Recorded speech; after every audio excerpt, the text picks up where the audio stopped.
Hey, wake up! Can you hear me? Open your eyes! Blood soaked through Lillian's scarf as she pressed it against the stranger's gunshot wound.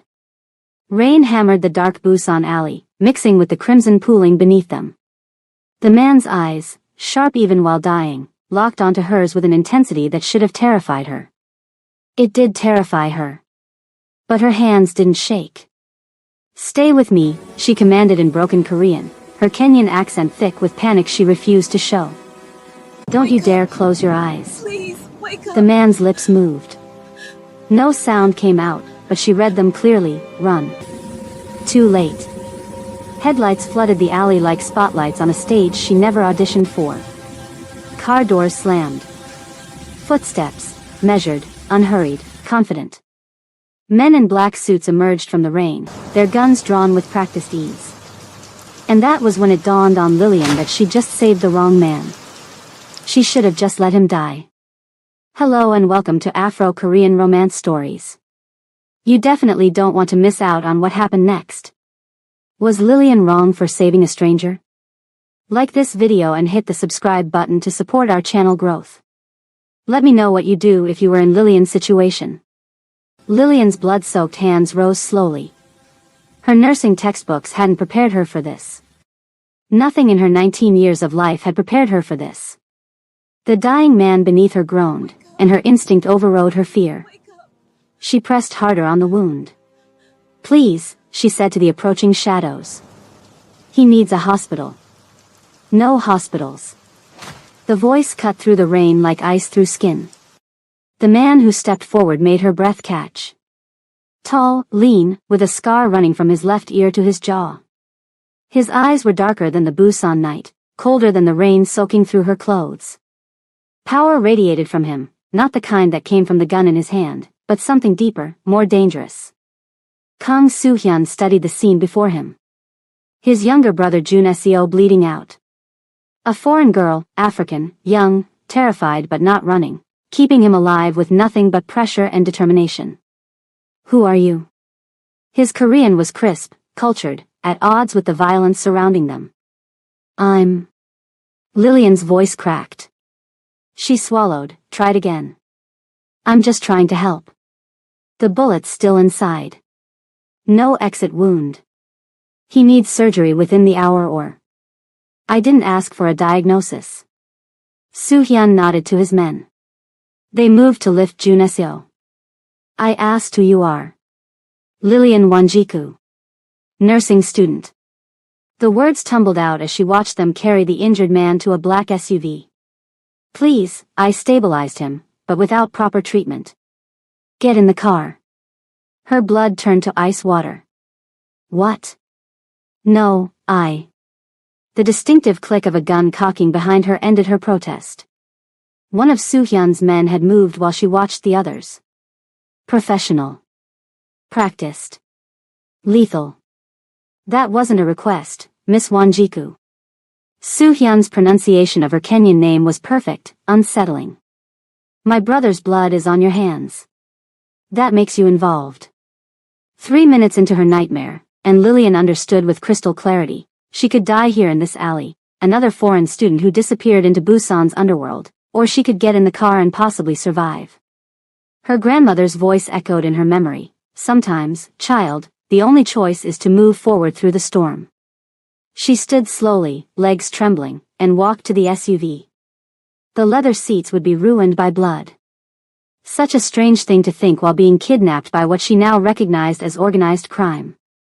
The Houndy Tigers, even foreign students heard whispers about Busan's most feared syndicate. The drive took them through Busan's glittering downtown, past the tourist areas where she usually stayed, into the old money district where traditional Korean estates hid behind high walls. Lillian kept pressure on Jun Seo's wound while Soo-hyun watched her with unblinking focus. His scrutiny felt like being dissected. "You didn't scream," he observed. Most people would have run when they saw him bleeding. "I'm a nurse. We don't run from blood." "You're a student," he corrected. "There's a difference." Jun Seo's breathing grew shallower. Lillian checked his pulse, rapid, thready. "He's going into shock." How much further? Instead of answering, Soo-hyun spoke rapid Korean into his phone. The SUV turned through gates that opened without slowing. The estate beyond was a fortress disguised as traditional architecture, beautiful, deadly, and thoroughly trapped. They carried Jun Seo down hidden stairs into what Lillian recognized with shock as a fully equipped medical facility. Better than some hospitals she'd trained in. But the doctor's station stood empty. Your medical staff, she asked. Indisposed. Soo-hyun's tone suggested indisposed might be permanent. The Yakuza had been thorough tonight. Oh God. The Yakuza. Korean Mafia versus Japanese crime syndicates. She'd stumbled into a war zone wearing scrubs and good intentions. I can't perform surgery, Lillian protested as they placed Jun Seo on the operating table. I've only observed, never. Soo-hyun stepped close enough that she smelled his cologne, expensive, subtle, with undertones of gunpowder. His hand rested on the gun at his hip. Not a threat. A reminder. My brother has 30 minutes, maybe less. You can try and possibly fail, or you can refuse and definitely watch him die. His voice dropped lower. Followed immediately by your own departure from this world. Lillian looked at Jun Seo, younger than his brother, maybe 26, with a face that probably smiled often when not twisted in pain. Then she looked at the instruments, the monitors, the impossible situation. I need everyone out except whoever can assist. Sterile field. No distractions. She pulled on surgical gloves with hands that finally shook. And if he dies, it won't be because I didn't try. Something flickered in Soo-hyun's eyes. Surprise? Respect? He gestured, and the room cleared except for one man, older, steady hands, obviously medical trained even if not a doctor. For 3 hours, Lillian operated on instinct, training, and prayers in 3 languages. The bullet had nicked the liver, missed major arteries by millimeters. She sutured damage that would have killed him in another 10 minutes. When Jun Seo's vitals finally stabilized, when his breathing deepened into something sustainable, she collapsed against the wall and slid to the floor. Soo-hyun hadn't moved from his position by the door. Watching. Calculating. You saved him. That's what I do. Exhaustion made her bold. Save people. Even ones who probably don't deserve it.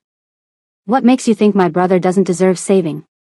She gestured vaguely at the medical facility, the guns, the entire situation.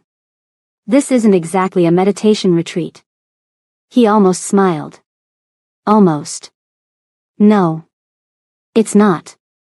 He pulled out his phone, typed something. My driver will take you home. You'll find compensation in your account. Forget tonight happened. That's it? Lillian stood on unsteady legs. I save your brother and you just let me go. Would you prefer I didn't? The question hung between them like a blade. Because now she'd seen their faces, their facility, their vulnerability. In movies, witnesses didn't walk away from scenes like this. I would prefer, she said carefully, to go home and pretend this was a nightmare. This time he did smile, a subtle curve of lips that made him look younger, more dangerous. Nightmares have a way of recurring, Miss Wanjiku. Be careful in dark alleys. 2 weeks passed. Lillian tried to return to normal, classes, clinical rotations, video calls to Kenya where her grandmother's knowing eyes saw too much. You look thin, Mjuku, her grandmother observed. And tired. What troubles you? Just studying, Nyanya. The lie tasted bitter. How is Jabari? Your brother owes money again. These Nairobi streets will swallow him whole. Her grandmother sighed. But we manage. We always manage. After the call, Lillian checked her bank account. The deposit was there, more than she'd make in 2 years of part-time nursing. Blood money, her conscience whispered. But her family needed it. She sent half to Kenya, kept half for the moral weight of it. She noticed them on the 3rd week, men in black cars, always at a distance, always watching. Protection or surveillance? With the houndy tigers, probably both. The attack came on a Thursday night. She'd worked a late clinical shift, exhausted and careless, taking the shortcut through side streets she usually avoided. They grabbed her at the intersection, different men, Japanese accents thick in their Korean. The nurse who helped Kang Juneseo. Not a question. They knew exactly who she was. The van smelled like cigarettes and violence. They zip-tied her wrists, and fear became a living thing in her chest, clawing for escape. The Tiger's base. Their operations. What did you see? The Yakuza soldier's breath stank of soju and impatience. Nothing. I treated a wounded man, that's all. The slap split her lip. Blood filled her mouth, copper and consequences. Lying whore. You were inside their facility. A medical room. That's all I saw. I don't know anything about their business. Another blow. Stars exploded behind her eyes. But before the third could land, the van's windows exploded in a symphony of gunfire. The houndy tigers had found her. What happened next burned into Lillian's memory like a brand. Efficient violence. Calculated brutality. The Yakuza soldiers died in seconds, bullets finding foreheads with surgical precision. She hunched in the corner, making herself small, watching Korean gangsters execute Japanese ones with the same detachment she'd used to fill out medical charts. Then silence. Ringing ears. The van doors opened. Soo-hyun stood there, not a hair out of place, stepping over bodies like they were puddles to avoid. He surveyed her injuries with clinical assessment. You're becoming inconvenient, Miss Wanjiku. Shock made her laugh, hysterical, inappropriate. Inconvenient? I was just kidnapped and beaten. Because you saved my brother. The Yakuza believe you have information. They won't stop. He offered his hand. She stared at it, manicured nails despite the blood splatter on his cuff. This was the moment. Take his hand, enter his world fully. Refuse, and, what? Die in another van, another alley, another night? She took his hand. The Kang estate looked different at night, shadows making monsters of traditional architecture. Soo-hyun led her to his office, a space that screamed power in its minimalism. He poured 2 glasses of whiskey, handed her one despite her shaking hands. The Yakuza won't stop hunting you. He stood by the window, Busan's lights reflecting in his dark eyes. They believe you know our operations. Killing you would send a message. Then I'll leave Korea. They have people in Kenya. Thailand. Everywhere you might run. He turned to face her, and Lillian's breath caught at the intensity in his gaze. There is another option. The whiskey burned her throat. What option? My father is dying. Before he goes, he demands I marry. Produce an heir. Soo-hyun moved closer, each step measured. Korean wives come with Korean families. Alliances. Complications. You. His eyes traveled over her, assessing. You have no connections here. No one to betray me. The room spun. You can't be serious.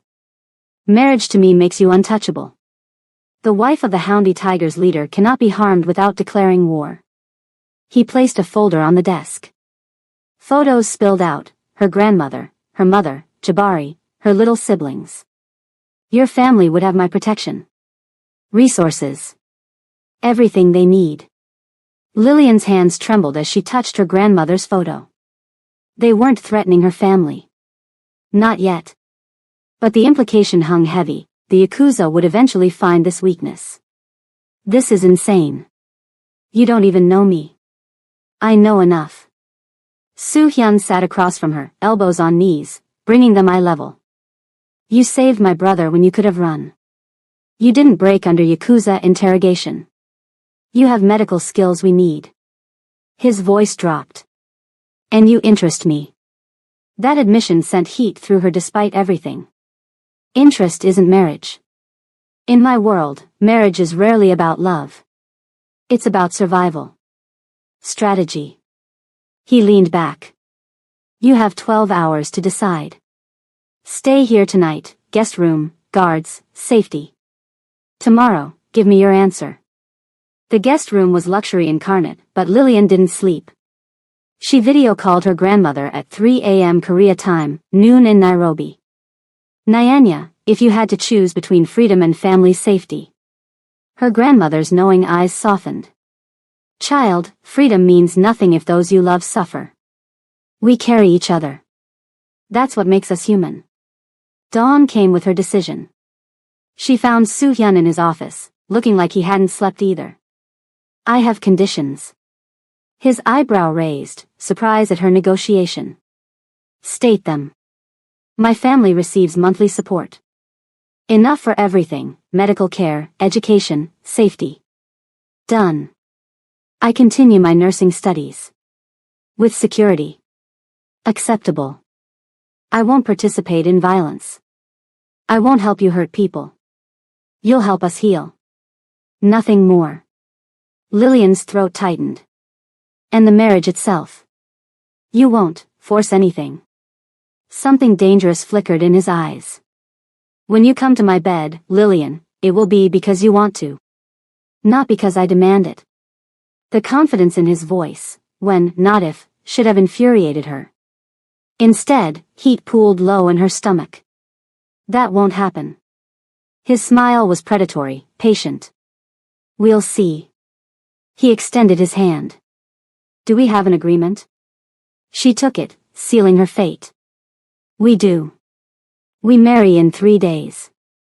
The wedding was surreal, traditional Korean ceremony, hanbok that transformed her into someone unrecognizable, only Houndy Tiger's inner circle attending.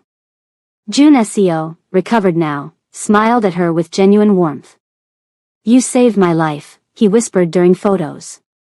Now you're saving my brother's, though he doesn't know it yet. I'm not saving anyone. This is a business arrangement. Jun Seo's laugh was knowing. My brother doesn't do anything halfway. He chose you for reasons even he doesn't understand yet.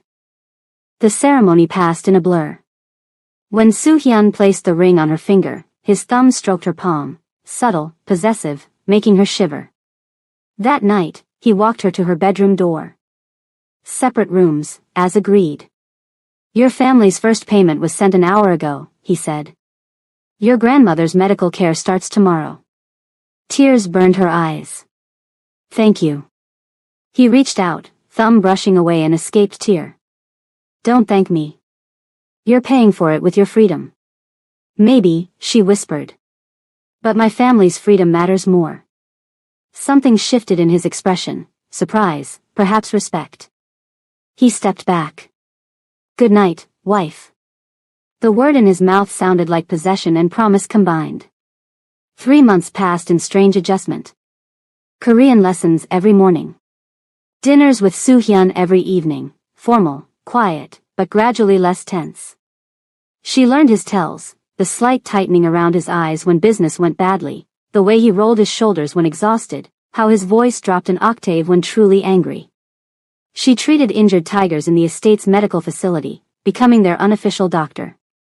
These men who killed without hesitation thanked her with tears in their eyes when she saved their brothers. Jin Ae, the only woman in leadership, initially watched Lillian with suspicion.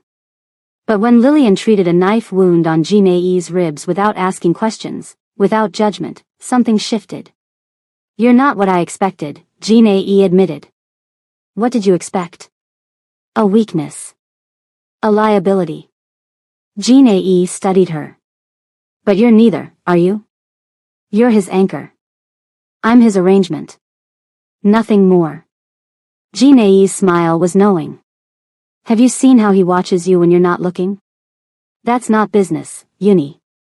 The endearment, older sister, made Lillian's chest tight.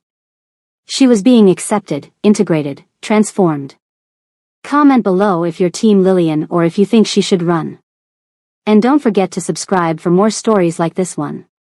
Everything changed the night of the charity gala. Lillian's first public appearance as Mrs. Kong, designer dress, diamonds, Soo-hyun's hand possessive on her lower back. Whispers followed them, the African wife, the outsider, the curiosity. Then Lee Seo-yeon appeared. Beautiful, elegant, everything Lillian wasn't, purely Korean, old money, perfect. On the arm of Baek Hyun-woo, leader of the rival Siamayan Dragons. So you're the replacement, Seo-yun said when Soo-hyun stepped away. Her English was perfect, cutting. Do you know why he chose you? Because you can't leave. You have no power here. Lillian's spine straightened. I know exactly what I am to him. Do you know what I was? Seo-yun's smile was poison. His first love. The one who left when she discovered what he really was.